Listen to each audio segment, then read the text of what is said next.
Alright, welcome back to another video on my channel, math_exe. Today we're going to prove the sum of all interior angles in an n-sided polygon. So I've mentioned this formula in the past video where I talk about angles in polygons and stuff like that. However, we're going to prove this formula, which is the sum of all interior angles in an n-sided polygon. And it doesn't necessarily have to be regular, it could be any polygon that has n sides. And as you can see, the formula states as so we have n minus 2 times 180 degrees, with n is an integer greater than or equal to 3. So for this proof, we're going to use proof by induction. So when you do stuff involving proof by induction, you must consider two things. We need to consider the base case and later the induction hypothesis. So the base case is when n equals 3, and why did I didn't pick n equals 1, which is like the standard smallest natural number that satisfies this. However, that is because we have this rule right here. So if n is greater than or equal to 3, and therefore the smallest integer that satisfies this rule is n equals 3. So when n equals 3, this polygon is a triangle. So we're just going to draw a scaling triangle. It doesn't have to be isosceles or equilateral.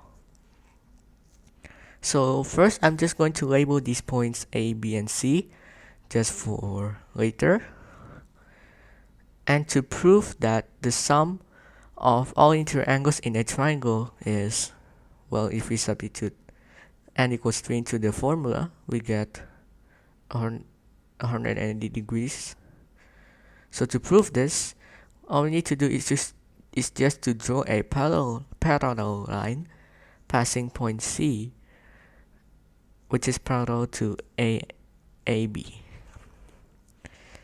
And if you are familiar with angles in parallel lines, you know that by alternating angles, I'm just going to call this angle A, angle B, and angle C.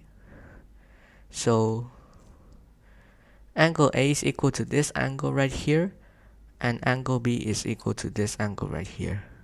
And since this imaginary line is a straight line, therefore the sum of all angles in that line is 180 degrees. And so we're done with this. And we're done with the base case. Now we're going to look at the induction hypothesis, which we're going to prove that if the cave case is true, if I'm just calling the statement P of K is true, then P of K plus 1 is true.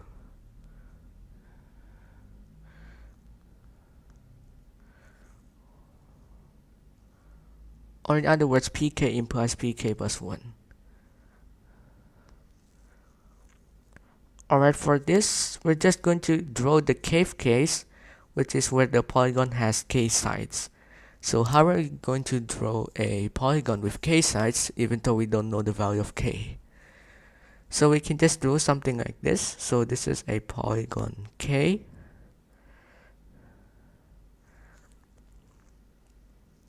I'm just going to draw some vertices and then dash lines or dots, indicating that this polygon goes forever.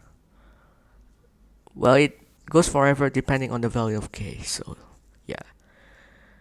And for simple reasons, I'm just going to name these vertices 1, 2, 3, 4, 5, and so on. So this is when n equals k. And I'm going to draw the k plus 1 case, which I'm going to draw slightly differently. I'm just going to draw this very carefully.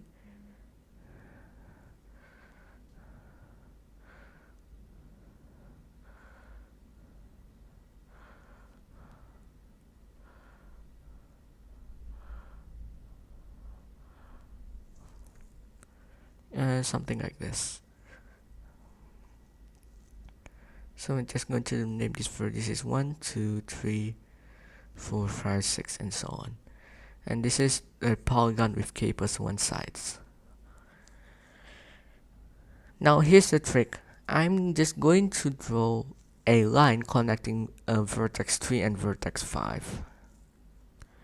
And I'm just going to label this rest of this part in yellow.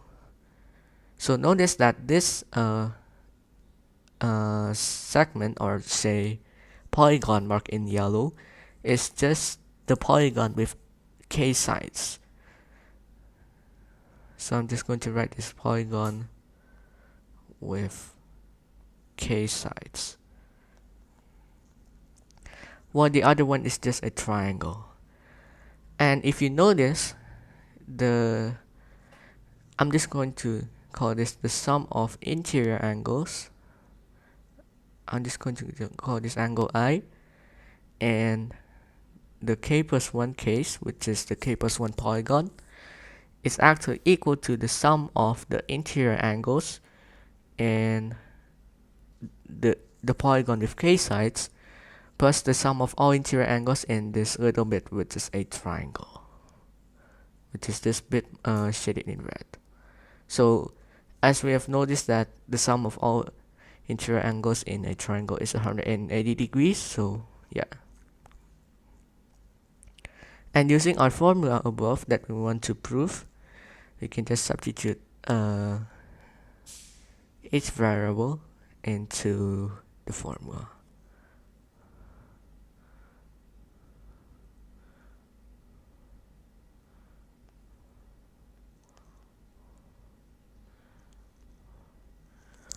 Right, from here we can just factor out a 180 degrees from out here. So finally we'll get this will be equal to k minus 1 times 180 degrees, and this one, after you quickly simplify this, you'll get k minus 1 times 180 degrees, which is in fact true, and therefore we've done finishing this proof. So there's a bit of strategy involved here, which is very inobvious, and this is actually the challenge that mathematicians have to face when doing this kind of proof by induction types. Alright, so that's going to wrap up this video. So hopefully you guys enjoyed this. Please subscribe, and I'll see you guys in the next one. Goodbye.